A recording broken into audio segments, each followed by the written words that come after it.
আসতে পেরে খুব নিজেকে ভালো লাগছে, ধন্য মনে হচ্ছে। তোমাদের সঙ্গে মিশতে পারলাম, জানতে পারলাম। মানিক বাবু রয়েছেন, তো সুতরাং জয়েন্ট সেক্রেটারি ছিলেন, তো উনি এসেছেন।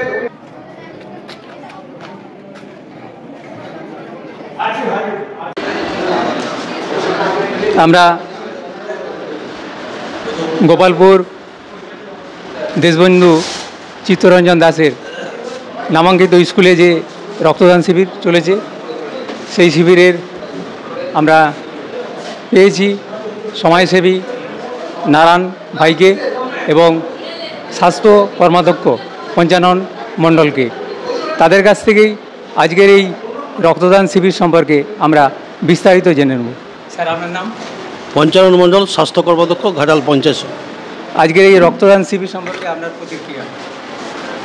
গোপালপুর দেশবন্ধু চিত্তরঞ্জন হাই স্কুলের উদ্যোগে গোপালপুর দেশবন্ধু চিত্তরঞ্জন দাসের 100তম মৃত্যু শতবার্ষিকী উদযাপন গতকাল শুরু হয়েছে। আজকে দেশবন্ধু চিত্তরঞ্জন দাসের 5ই নভেম্বর জন্মদিবস। আজকে জন্মদিবস উপলক্ষে গোপালপুর দেশবন্ধু চিত্তরঞ্জন হাই স্কুলের উদ্যোগে এই মহতী রক্তদান শিবির শুরু হয়েছে। কিছুক্ষণ আগে এই মহতী রক্তদান শিবিরে উদ্বোধন করেছেন দাসপুর 2-এর বিডিও সাহেব এবং উপস্থিত আছেন আমাদের জেলা পরিষদের প্রাক্তন অধ্যক্ষ মাননীয় অরুণ মুখার্জি মহাশয়, দাসপুর গান্ধী মিশনের কর্ণধার নারায়ণ ভাই সহ বিদ্যালয়ের প্রধান শিক্ষক শিক্ষিকা ছাত্রছাত্রী অভিভাবকগণ এবং ব্লাড ক্যাম্প চলছে। দুপুর 1:30 পর্যন্ত এই ব্লাড ব্যাংক চলবে। আজকে এই ব্লাড ব্যাংকের টার্গেট আছে 60 জন ডোনার। আজকে এই মহতী রক্তদান শিবিরের সাফল্য কামনা করছি। রক্তদান শিবির কি খুব জরুরি? ভীষণ জরুরি। রক্তদান শিবির তো আমাদের ঘাটাল মহকুমায় এখন একটা বড় মাত্রা পেয়েছে। আমাদের যিনি প্রাক্তন আমাদের আমাদের মহকুমা শাসক ছিলেন, সেই মহকুমা শাসকের সময়তে আপনারা জেনে অবাক হবেন যে আমাদের 10,000 ইউনিট রক্ত আগে পাওয়া যেত গোটা সাব ডিভিশনে, সেইটা বেড়ে এখন 25,000 ইউনিটে চলে গেছে। অতএব আমরা ঘাটাল এখন এখানে বসে আমরা বাঁকুড়া, আমরা মেদিনীপুর, আমরা ওইদিকে ওই তমলুক, এইসব জায়গায় রক্ত লোকেরা এসে এখান থেকে পায় এবং নিয়ে যায়।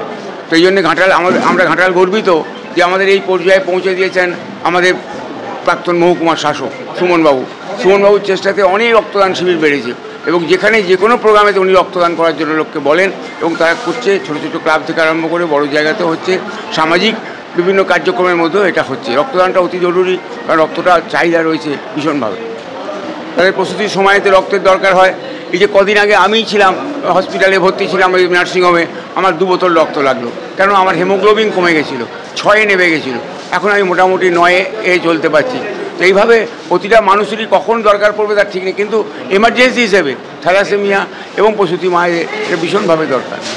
রক্তদান শিবিরের যথেষ্ট গুরুত্ব এবং তাৎপর্য রয়েছে, কারণ বিভিন্ন কারণে জটিল অপারেশন, লিউকেমিয়া রোগী এবং আরও বিভিন্ন রোগীদের প্রয়োজনে রক্ত খুব জরুরি। আমাদের বিজ্ঞান অনেক কিছু কৃত্রিম অঙ্গ প্রত্যঙ্গ আবিষ্কার করলেও এই কৃত্রিম রক্ত এখনও তৈরি করতে পারেনি। তাই এই রক্তদান শিবিরে যথেষ্ট গুরুত্ব আছে এবং একজন সুস্থ মানুষের দেহ থেকেই এই রক্ত সংগ্রহ করতে হয়। ক্যামেরায় রাজীব পাত্রের সঙ্গে আমি শ্যামত প্রামাণিক, STSP news Bangla, India news Kolkata.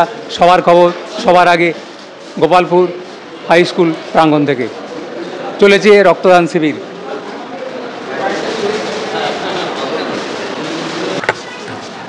আজকে যে রক্তদান শিবির চলেছে, তো এই রক্তদান শিবিরে যারা রক্ত দিয়েছে সেই রক্তদাতাদের কয়েকজনকে পেয়েছি। রক্ত দেওয়ার পর তাদের কি অনুভূতি আমরা জেনে নেব। ম্যাডাম, আপনার নাম? মামনি সাউ। আপনি কি প্রথম রক্ত দিচ্ছেন? রক্ত দিলেন মুমূর্ষু রোগীদের প্রাণ বাঁচানোর জন্য, তাই তো? আপনি রক্ত দিয়েছেন? হ্যাঁ। এই প্রথম রক্ত দিচ্ছেন? রক্ত দিয়ে আপনার কেমন লাগছে? ভালোই লাগছে। ধন্যবাদ।